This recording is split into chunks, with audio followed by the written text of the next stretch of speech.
parcel has been delivered.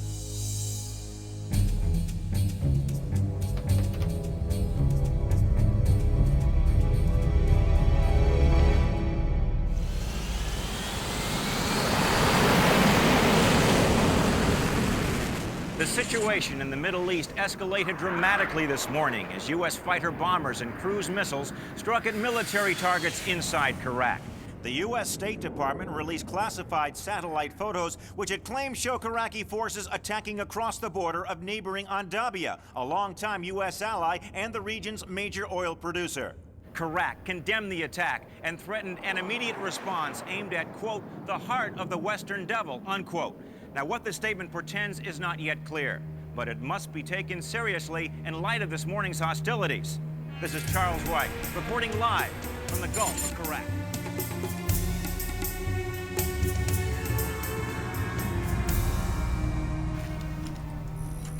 Agar, toma shot.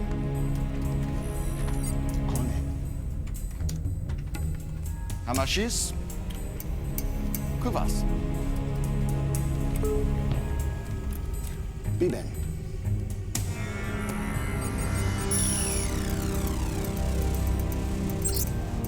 Samoyan.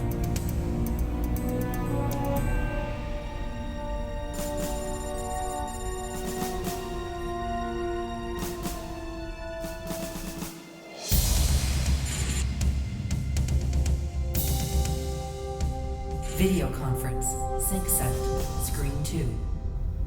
Admiral Wells, a senior sit rep on our morale problems. Can't say I recall anything like this. No, sir. Phony letters describing infidelities at home from supposed family neighbors. Very scary anonymous emails saying you have a nice family. Then listing kids' names, addresses, pictures, current schools, class schedules, make, model, license of cars, etc. I mean, no actual threats, of course, but drives our guys crazy. Credit problems caused by sophisticated yet fraudulent credit reports. It's affecting much of the task force from enlisted on up. All of it cyber-based, as it were? Yes, sir. Creating significant morale problems. Tokyo Rose has come a long way. And you think this stuff is being generated by the Iraqis? Could be. We've now engaged strong authentication protocols, which seems to be solving many of the problems. I think... Major failure of network detected. Comms reconfiguring for video link at reduced bandwidth. Intrusion detection agent has isolated anomalous behavior. Situation data transferred to JTF response cell. Systems restored. As I was saying, the digital certificates seem to be doing the trick. They've stopped the intrusions, but we're not out of the woods yet. Jack analyzed node 3. What was that? That node was a Telios 37 commercial relay satellite. It seems to be completely shut down according to network monitors. The intrusion detection system points to an attack on its ground control system. Based on other attacks the IDS is seeing right now, it does not seem to be an attack on the military infrastructure. It appears to be a collateral effect of a general attack. We need to elevate this. Generating flash oprep 3. All right, tighten down the ComSat boundary controllers to block that attack sequence and start traceback. Auto forensics should have countermeasures developed in 90 seconds. As soon as those countermeasures are validated, ship the new signatures. People, the situation is more serious than we thought. We've received orders from Sync IW. Go to Infocon Delta. Should we switch over to DoD Special Reserve Mechanisms as a precaution? No. I want to hold that one back for a Class 1 cyber attack. I want a reevaluation of the situation impact on our mission. Aye, aye, sir. Updating mission status from all components. Infocon Delta. Higher assurance VPNs for all comms over external networks. Internal encryption of traffic. Restrict all non-essential traffic. Establish no-fly zones on all of our unclassified internet subnetworks. Activate wrappers on all critical machines and applications at recommended policy level, Sierra. This is no coincidence. Computer override. Initiate level Tango policy. Institute immediate re-authentication across the board. Tighten down to level Tango policy. Stage 1 countermeasures deployed. Sir, you'll note updated mission status on the main screen. The attack could have seriously impacted our ability to achieve our objectives, but the countermeasures we've employed have been effective. We're within 5% of timeline. Very good. Keep me posted should anything change. Admiral, we have an NLN report, screen 2. This may be relevant. The problem began this morning, and it's apparently not limited to this city. All across the frigid eastern seaboard, a series of power failures have had serious effects, leaving many people in dire straits without heat, lights, or water. Traffic accidents have brought everything to a stop, stranding motorists in freezing weather. Banks have been hard-pressed to explain severe ATM malfunctions across several states. All business, transportation, and communications are feeling the effects of the outages. Random or not, they've caused quite a scare, particularly set against the backdrop of the tense Middle East situation. Iraq continues to express outrage over what it is calling unprovoked military aggression by the United States. Sync information warfare. Video conference. Good. Screen 1, please. Bobby, we've gone to Infocon Delta. What's happening? We're taking hits across the board. Financial sector, transportation, especially power. And we're seeing the same thing in friendly countries in Western Europe and the Middle East. Not as bad, but significant. Prime 1 alert. NSC. Screen 1. Open it and conference existing VTC. The President is declaring a national cyber emergency, shifting NIPC to a primary defense role. Well, this gives NIPC a dramatically increased IA coordination role with legally protected information sharing and significant IA directive power. Now, in accordance with procedures, the NIPC director is designated Commander Colonel Maxwell from JAG, and Ms. Elston from the Department of Justice will assist. Understood. I want status reports from all sectors, ASAP. We're checking with the Power Sector Defense Control Center now. Jim, what's going on across the sector? We've analyzed the ongoing penetrations. The break-ins are occurring here in the east at these specifically more vulnerable generator and transmission control facilities. These attackers really know what they're doing. Based on their pattern so far, we see additional attacks hitting these probable targets. I need tracebacks. Underway.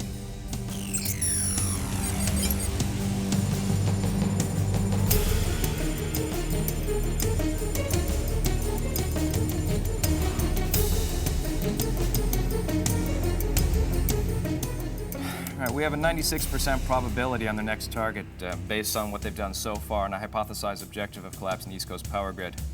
Do we go fishbowl for observation and forensics? Affirmative. Search for what might be common across the targets hit so far. Let's see what this guy's after and how he's doing it. I want to clone the likely target sites at the fishbowl and deploy rerouting software to those sites that will redirect the attacks and other traffic to the fishbowl. Can you get me more than one site simulation and attack? Negative. This technology is extremely resource intensive. We only have one semi-operational fishbowl and it can only handle one site simulation and attack at a time. Well, let's make it a good one. We have a go? That's affirmative. Computer, deploy cloning and diverter software. Working. This attack is so fast, it must be scripted. Where do they get the inside information? It looks like they're going after the utilities' grid control systems. They just sent some strange set of characters to an unusual port on the system control server. Uh-oh. The Novosoft control software just responded and shut down the other control ports on the server. We are in deep trouble. There's evidently a Trojan horse in there. Novosoft is used by over half of our control centers. No question. They're trying to cause massive power disruptions. Look at the down and distance projection. Attacks confined to the East Coast and timed for dark rush hours. Washington and New York control areas have reported significant physical damage to two 1,100 megawatt generators. Analysis of common factors in today's attacks indicate that Novosoft control software version 7.6 is used by at least one utility in all control areas that were attacked. We've got 20 minutes to get things contained and controlled, or else we're going down.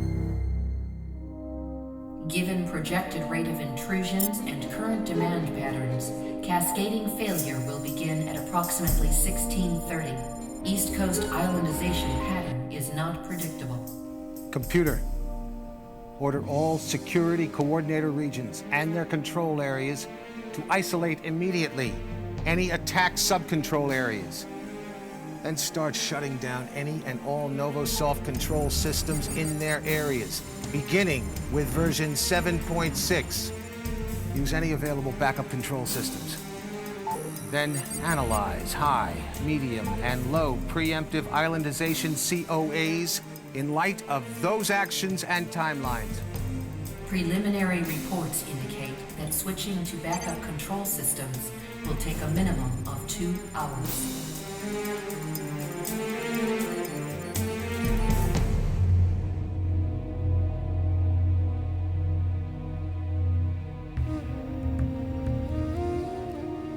I need more bandwidth.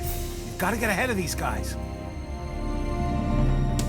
We're running a genetic algorithm to focus tactics.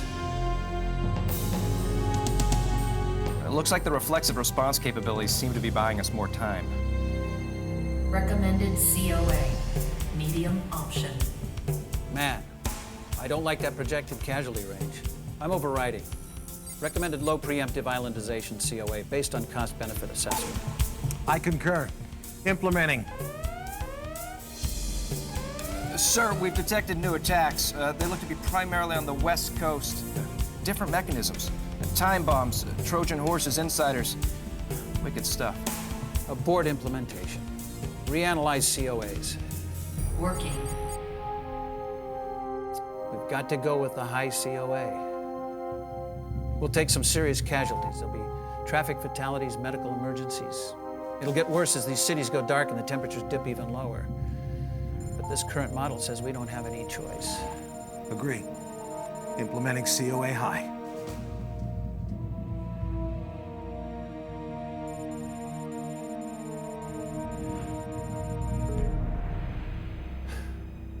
Well, I think we've dodged another bullet. But somebody better put these SOBs out of commission before our luck goes south. Video conference, Sync Information Warfare, and NIPC Director, main screen. What kind of attack methods are we seeing? Sir, if we filter out the levels and types we routinely see with hackers and low-level industrial espionage, these are the ones of interest. Now, based on capabilities, we have 300 organizations and/or governments with the means and motives to attack the power grid, financial and transportation sectors in the manners we've identified. What are we getting from IA sensors? Well, we still can't confirm if we're experiencing a single coordinated attack or a couple of major offensives against us. Are we fighting more than one adversary? It's possible. Let's see if there's a suggestive pattern. Computer, display attack routes and current sensor configuration.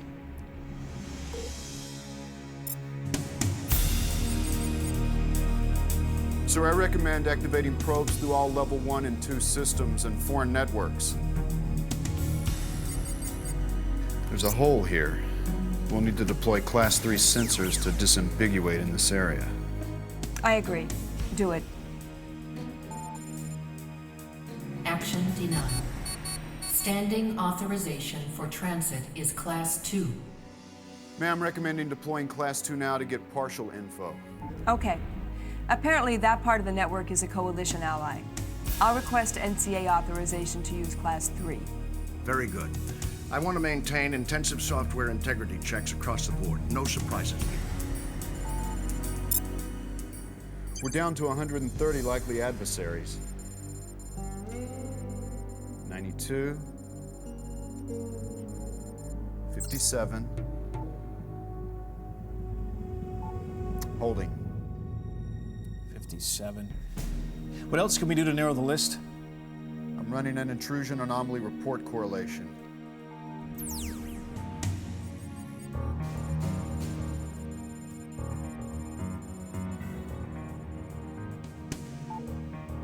We're down to 12 probable suspect organizations. With what we've got, that's as far as we can get. Workable. Let's run an adversary course of action analysis on each candidate.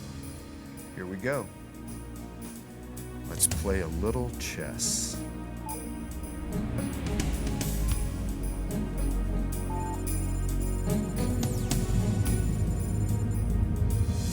Folks, we've got a new problem here. Go ahead, Coronado. My field commanders in theater are reporting severe ammunition shortages and snafus, incorrect caliber ordnance, mismatched parts, supplies arriving late but confirmed on time by redundant system checks. Look, perfect correlation, confirmed deliveries, but it's not right. Suggest you institute extra integrity and procedural checks. It'll help reduce the problem, but it'll also degrade performance, so be aware. Roger that.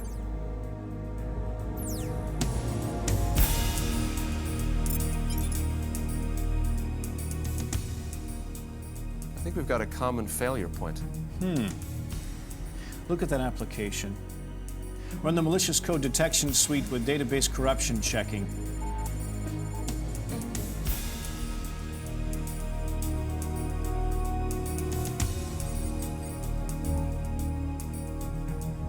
The system is now analyzing the system policies and access histories. We can determine what users had developer, maintenance, and/or administrative access to each of the problem areas in the software or database within the last 6 months.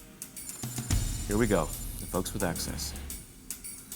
Some government guys, some military, plus a few vendors and contractors. Every one of these people had opportunity.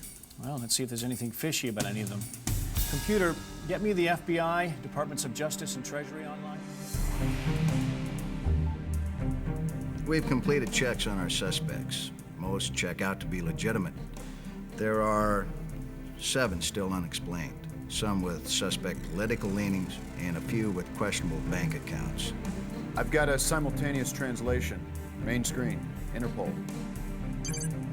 Toutes ces personnes ont des comptes bancaires en Suisse. 2 of these people have Swiss bank accounts. 1 owns a corporation in the Maldives.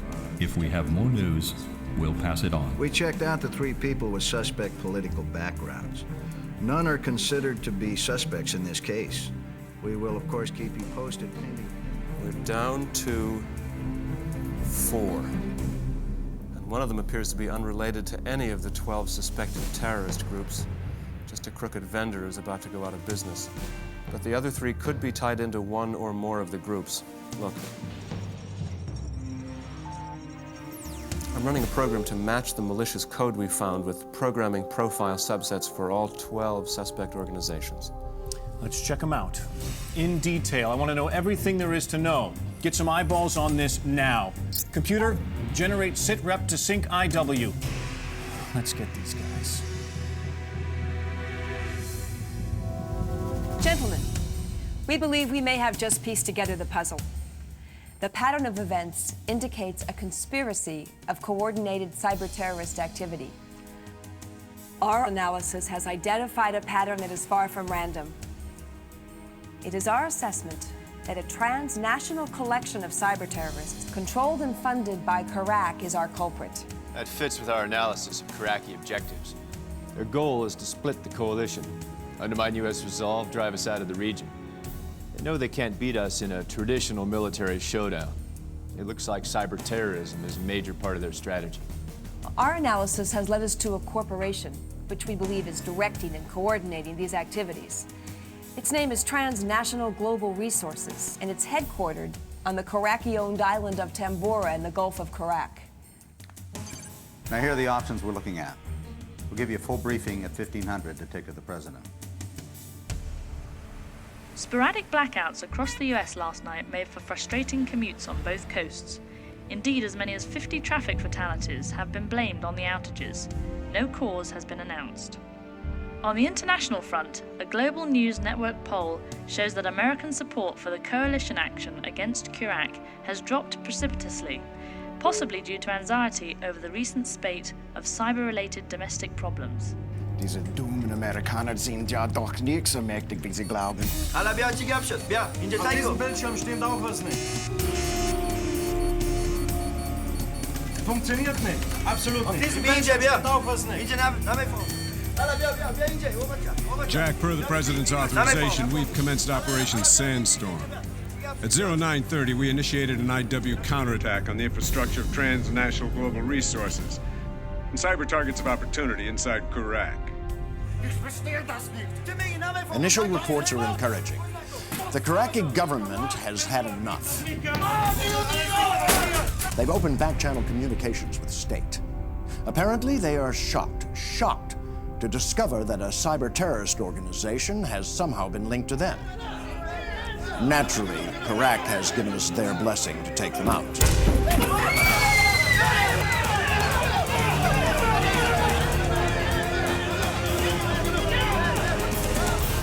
Wednesday's rash of power outages and computer glitches was apparently due to the actions of a sophisticated terrorist operation based in the Middle East.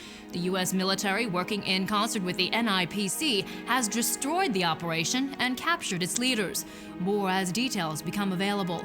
On the international front, tensions have eased perceptibly in the wake of Iraq's unilateral withdrawal from Adabia.